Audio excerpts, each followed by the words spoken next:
అందరికి నమస్కారం. నేను శిరీష. ప్రస్తుతం మనతో పాటు ఉన్నారు ప్రముఖ ఆధ్యాత్మికవేత్త జ్యోతిష్య పండితులు రామదాస్ శర్మ గారు. గురుగారితో మాట్లాడదాం. నమస్కారం గురుగారు. నమస్కారం.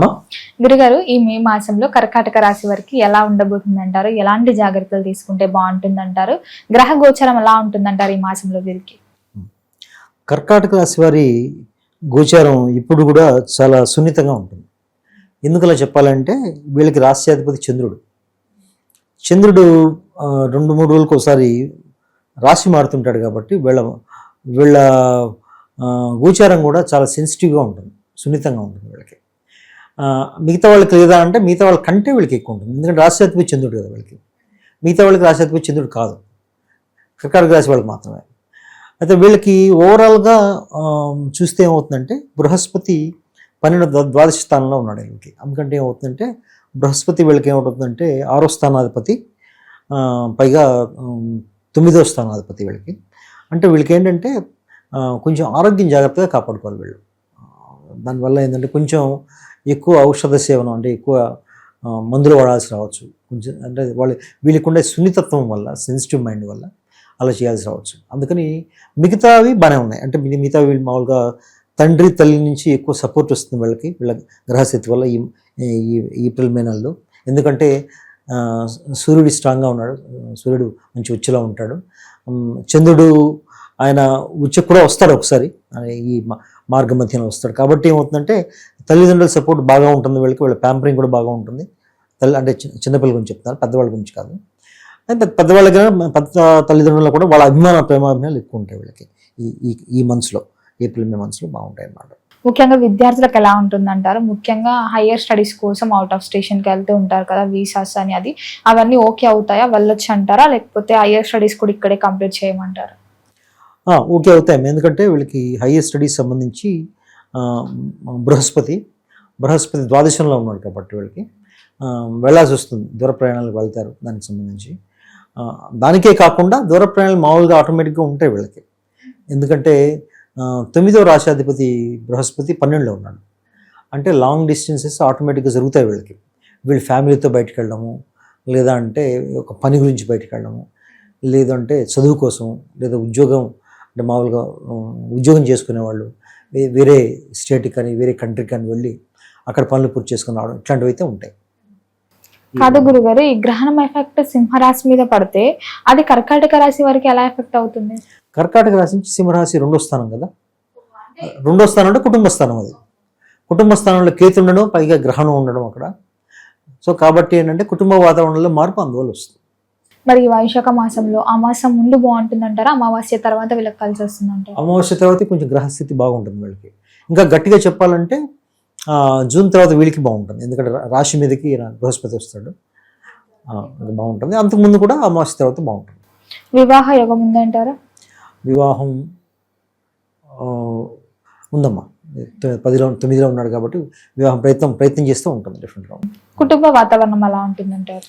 కుటుంబ వాతావరణం దగ్గరికి వస్తే ఏంటంటే వీళ్ళది కుటుంబ వాతావరణం సంబంధించి రాశి అయితే సింహరాశిలో కొంచెం గ్రహణం కూడా వచ్చింది, మధ్యాహ్నంకే వచ్చింది. కాబట్టి పైగా ఆ స్థానంలో కేతు కూడా ఉన్నాడు. అంటే ఏమవుతుందంటే ఇప్పుడు వీళ్ళ కుటుంబ వాతావరణంలో కొంచెం కుటుంబ సభ్యుల మధ్య గొడవలు వచ్చే అవకాశం ఉంది. వాళ్ళు అన్నదమ్ములు అక్క చెల్లెల మధ్య కావచ్చు, లేకపోతే వాళ్ళ పేరెంట్స్ మధ్య కావచ్చు, లేదు అంటే బయట వాళ్ళు ఎవరైనా వచ్చి వాళ్ళ వల్ల ఇలాంటి గొడవలు రావడం కానీ ఇట్లాంటివి జరుగుతుంటాయి. కాబట్టి కొంచెం కుటుంబ వాతావరణం కొంచెం అశాంతిగానే ఉంటుందని చెప్పచ్చు. ఉద్యోగ వ్యవస్థలో ఉన్న వరకు ఎలా ఉంటుంది? ఉద్యోగం మారాలి, వేరే దగ్గరికి వెళ్ళాలి, ట్రాన్స్ఫర్స్ అలా ఉంటాయి కదా, వెళ్ళొచ్చు అంటారా? బాగుంటుంది. ఎందుకంటే 2వ స్థానం ధనస్థానానికి సంబంధించి సూర్యుడు ఉచ్చిపట్టి ఉన్నాడు కదా, ఇప్పుడు మేషరాశిలో ఉన్నాడు కాబట్టి ఆయన మంచి మేలు చేస్తాడు వాళ్ళకి, అది బాగానే ఉంటుంది. అయితే వీళ్ళు చాలా మందిలో ఎంతవరకు మన గ్రహణానికి సంబంధించిన పరిహారాలు చేశారో తెలియదు.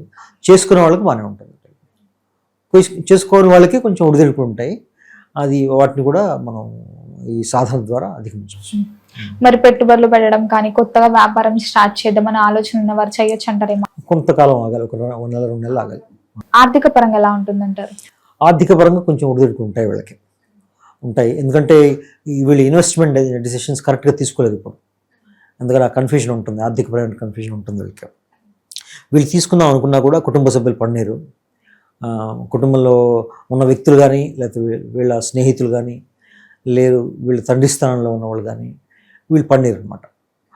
పైగా ఏంటంటే ఆరోగ్యం కూడా జాగ్రత్తగా చూసుకోవాలి. అష్టమ స్థానంలో రాహు ఉన్నాడు కాబట్టి ఆయన ఎఫెక్ట్ కూడా ఉంటుంది కాబట్టి కొంచెం ఆరోగ్యం కూడా జాగ్రత్తగా చూసుకోవాలి.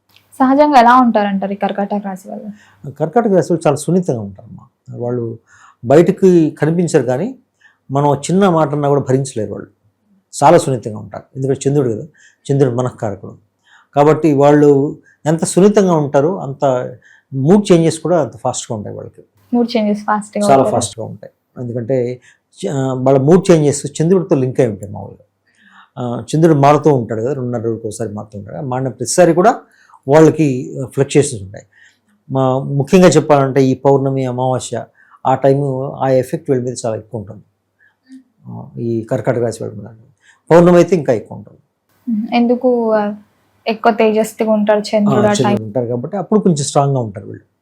అమావాస్య ఇచ్చినప్పుడు చంద్రబలం తక్కువ ఉంటుంది కాబట్టి కొంచెం వీక్గా ఉంటారు. అట్లా మరి ఈ మాసం అంతా వీళ్ళకి ఎలా ఉంటుందంటారు ఓవరాల్గా అందరికీ? ఓవరాల్గా నాకు చెప్పాలంటే ఒక 60-70% బాగానే ఉంది వీళ్ళకి. మరి మొత్తం అందరికీ బాగుండాలంటే ఎలాంటి పరిహారాలు చేసుకోవచ్చు అంటారు? ఏ దైవాన్ని పూజించవలసి వస్తుందంటారు? ముఖ్యంగా వీళ్ళు చేసుకోవాల్సింది ఏంటంటే కుటుంబంలో శాంతి కావాలంటే గణపతి ఆరాధన చేయాలి వీళ్ళు. ఆ ఆరాధన చేస్తే కుటుంబంలో కొంతవరకు శాంతి వస్తుంది. తర్వాత ఆరోగ్యం గురించి అయితే దుర్గామాత ఆరాధన చేయాలి, రాహు కంట్రోల్ చేయడం కోసం. ఖర్చులు అవి కంట్రోల్ చేయడానికి దక్షిణామూర్తి స్తోత్రం కానీ. ముఖ్యంగా గురుగారు ఈ మాసంలో కర్కాటక రాశి వారు ఎలాంటి పరిహారాలు చేసుకోవచ్చు అంటారు? ఏ దైవారాధన కలిసి వస్తుందంటారు వీరికి? కర్కాటక రాశి వారు ముఖ్యంగా ఏంటంటే వాళ్ళ కుటుంబ పరంగా కొంచెం శాంతి కావాలంటే గణపతి ఆరాధన చేసుకోవాలమ్మా. పెద్దవాళ్ళు అయితే గణపతి ఆరాధన, గణపతికి సంబంధించిన శ్లోకాలు చదువుకోవడం కానీ, ఆయన అష్టోత్తరం కానీ చదువుకోవడం కానీ చేయాలి. ఎందుకంటే కేతుకు అధిష్టాన దేవత గణపతి, కుటుంబ స్థానంలో ఉన్నాడు కాబట్టి ఆయన కేతుకు సంబంధించిన శ్లోకం చదువుకున్నా, గణపతికి సంబంధించిన శ్లోకాలు చదువుకున్నా కొంచెం వరకు కంట్రోల్ అవుతుంది. తర్వాత వాళ్ళు దుర్గామాతకు సంబంధించిన అష్టోత్తరాలు కానీ, ఆలయ దర్శనం కానీ చేస్తే మంచిది. గురుగారు మొత్తం మీద ఈ మాసంలో కర్కాటక రాశి వారు దేని పట్ల జాగ్రత్తగా ఉంటే బాగుంటుందంటారు? ముఖ్యంగా వాళ్ళ మనశ్శాంతిని కాపాడుకోవాలి వాళ్ళు. అది చెడిపోయే అవకాశం కొంచెం ఎక్కువ ఉంది వాళ్ళకి. దాన్ని కాపాడుకోవాలంటే కొంచెం మెడిటేషన్ చేయడము, తర్వాత కొంచెం ప్రశాంతమైన ప్లేసెస్కి వెళ్ళి, వాళ్ళ తల్లిదండ్రుల సపోర్ట్ బాగుంటుంది కర్కాటక రాశి వాళ్ళకి. వాళ్ళ సపోర్ట్ తీసుకొని వాళ్ళకు వచ్చిన సమస్యలు అధిగమించవచ్చు. ఈ రాజకీయ రంగంలో ఉన్న వారికి, సినీ రంగంలో ఉన్న వారికి ఎలా ఉంటుందంటారు ఈ మాసంలో?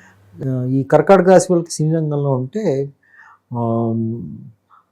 కుజుడు బాగానే ఉన్నాడు వీళ్ళకి, 5వ స్థానాధిపతి కాబట్టి బాగానే ఉంటుంది వాళ్ళకి. కుజుడు బాగుంటే బాగుంటుంది. అంటే కుజుడు అంటే 5వ స్థానాధిపతి అవుతుంది కాబట్టి బాగానే ఉంటుంది. రాజకీయ రంగంలో ఉన్న వారికి ఎలా ఉంటుంది? రాజకీయ రంగం కూడా 2వ స్థానం. రాజకీయ రంగం కొంచెం ఒడిదుడుకులు ఉండొచ్చు, ఎందుకంటే సింహరాశి చూడాలి రాజకీయం అంటే.